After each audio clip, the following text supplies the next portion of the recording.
Hey guys, and welcome back to this gratitude series. We are in week 4 today, and if you are new to my channel, I will link the gratitude playlist for you up here so you can see what this whole project is all about.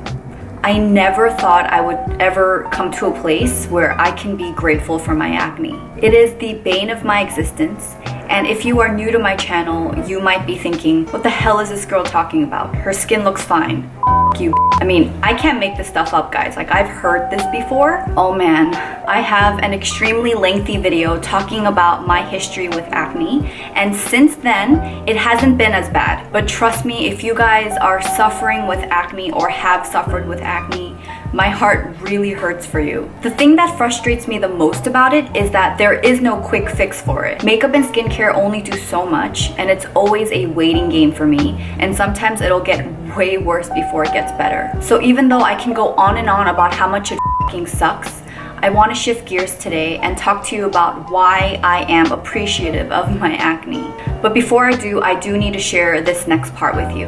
So last summer, I was the fittest and strongest I've ever been in my life. I was crossfitting regularly and eating cleanly for the most part. And I even participated in this 30-day fitness challenge with a group of about 20 people, hoping that it would reap some long-term benefits. And during that time, my skin was the best it's ever been in my life, to the point where I actually thought, like, yes, I've banished acne for good. I know for a fact that my clear skin was a direct result of me working out regularly and eating well. That's also when I found out that dairy is a huge acne trigger for me. And I'm pretty sure that sugar isn't the best either, but I noticed the biggest difference when I cut out dairy completely. Because even during that time of the month when my chin and my jawline would go nuts, I maybe got 1 or 2 pimples instead, and they went down rather quickly. I also noticed a really healthy glow in my overall complexion during that time when exercise was a consistent part of my life. But unfortunately, I completely fell off the horse last summer when that challenge ended. I granted myself permission to take it easy with my workouts and my diet,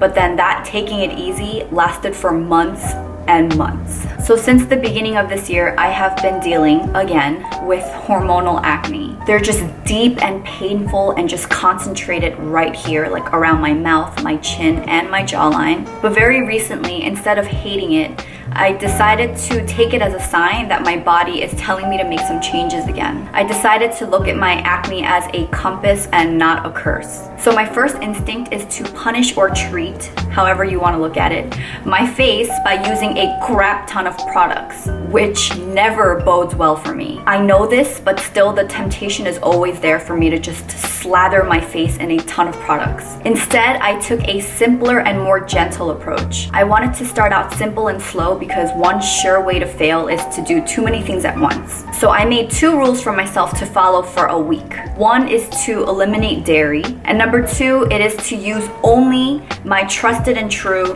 Cetaphil Gentle Cleansing Bar to wash my face. Now, I do use a separate makeup remover, but I stopped using 2 different cleansers in the morning and at night, and I have been solely sticking to this. In addition to that, I started working out again. It's been about 10 days since I started this new workout program, and maybe I'll do a separate video on it, like a more comprehensive review after I finish the 60-day program. I haven't decided yet, but the important thing is I'm slowly starting to incorporate exercising into my life again. If you guys watched my morning chat yesterday, you know that I had a fat cheat day this weekend and I ate a lot of junk on Saturday and I broke out as a result of that. But up until Saturday, the angry acne that I previously had on my jawline and chin calmed down much faster than usual, just from this combination of these 3 things. I noticed a difference in my skin in just a week.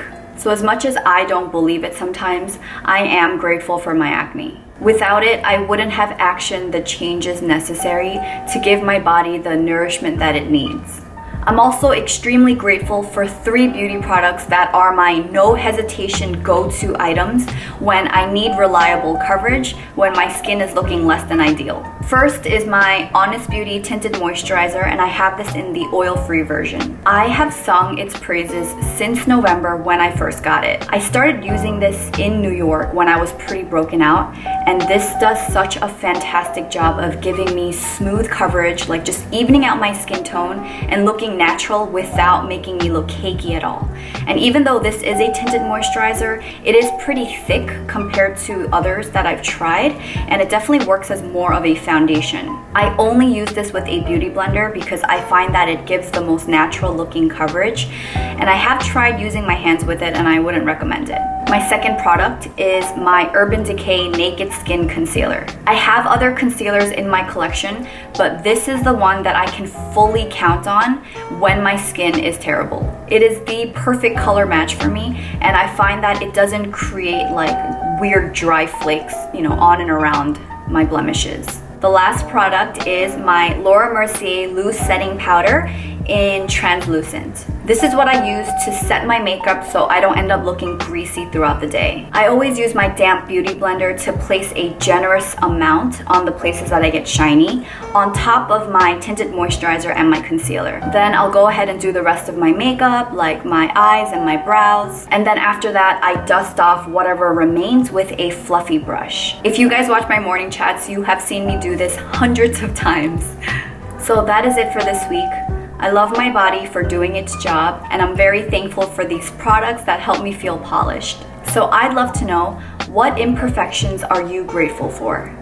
And in addition to that, what are your skin saviors? Leave me a comment below or share a picture of it with me on Instagram using the hashtag #GratitudeWithJenn. Thank you guys for watching, and I hope your day and your attitude's filled with gratitude. Bye guys.